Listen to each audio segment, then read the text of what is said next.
Prime Minister Phạm Minh Chính on Tuesday, or the fourth day of the Lunar New Year, attended a ceremony to welcome international ships and give the order to handle the first cargo in the Year of the Dragon at Tân Cảng Cái Mép in the southern province of Bà Rịa Vũng Tàu. Over the past 15 years, the Tân Cảng Cái Mép port, run by the Saigon Newport Corporation under the Vietnam People's Navy, has become the country's deep-water container port with largest throughput. Addressing the event, Prime Minister Phạm Minh Chính praised the corporation's contributions to the achievements of the Vietnam People's Army and the whole countries in 2023. The Prime Minister asked the corporation to participate in the development of seaports to connect the country's inland ports with international ones and support localities having its seaports to develop logistics to improve the competitiveness of Vietnamese products, especially agricultural products. The corporation was urged to join the modernization of ports, promoting greening and digital transformation to build smart ports. According to the Prime Minister, Vietnam has export and import relations with more than 60 major markets in the world within the framework of free trade agreements. So the volume exported and imported goods is very large. The corporation needs to work to ensure a smooth flow of goods for the benefit of the people.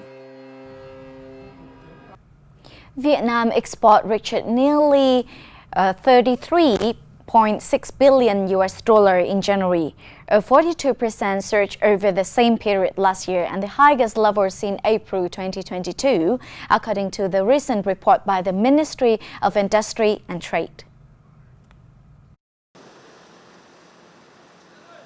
Vietnam's imports and export of goods in the first month surpassed 64 billion US dollar, up 38% year-on-year. The surge in export was mainly driven by the agriculture, forestry, fisheries, and processing industries, which increased nearly 97% and 38%, respectively. The export of phones and components also rose by over 56% to nearly 6 billion in January. Vietnam's agricultural products maintained the strong export performance, with coffee price surging by more than 35% and rice prices escalating by 33.5% year-on-year.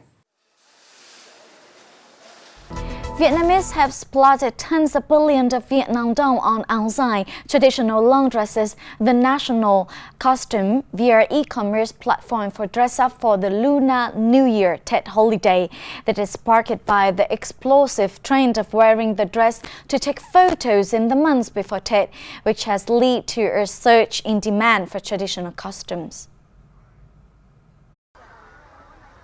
Statistics of e-commerce data platform Matrix show that Vietnamese spent 41.5 billion Vietnam dong, or equal 1.7 million US dollar, to buy 245,000 áo dài on 4 e-commerce platforms, namely Shopee, Lazada, Tiki, and Sendor. In December, 2 months before Tết, a rise of 6% against the same period last year. There have been a total of 224,200 successful orders from 2,200 online stores. The most popular prices are between 200,000 Vietnam dong to 500,000 Vietnam dong per unit. Matrix said that the online shopping trend for Tết outfits also reflects the fact that consumers are tightening spending in the context of economic difficulties, which is predicted to continue in 2024. During the Lunar New Year holiday, Hanoi relics welcomed tens of thousands of people to visit. Thăng Long Imperial Citadel began opening on the second day of Tết and has so far welcomed about 50,000 visitors, Meanwhile, Temple of Literature welcomed around 90,000 visitors. People and tourists coming to the Temple of Literature not only pray for success, but also ask for calligraphy letter at the beginning of the year. The Ngọc Sơn Temple area has also been crowned since the first day of Tet.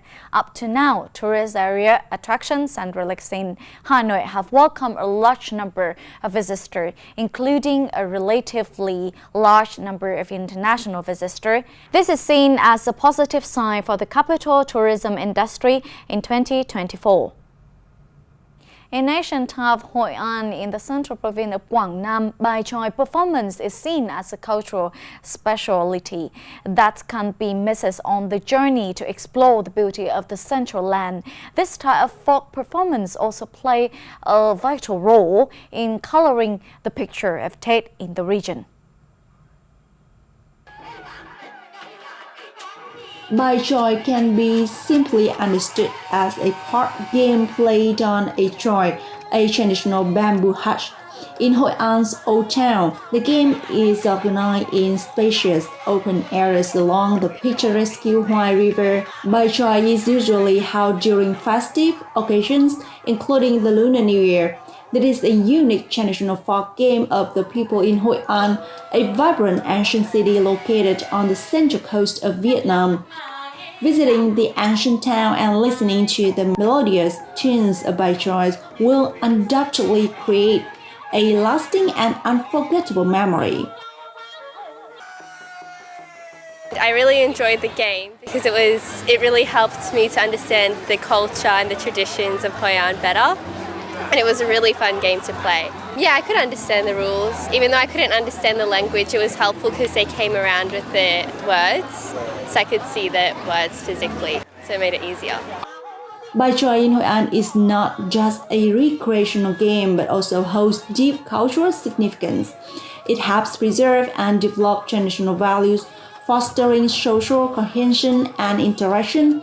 Moreover, the game serves as a means to convey history, folklore, and cultural knowledge from one generation to another.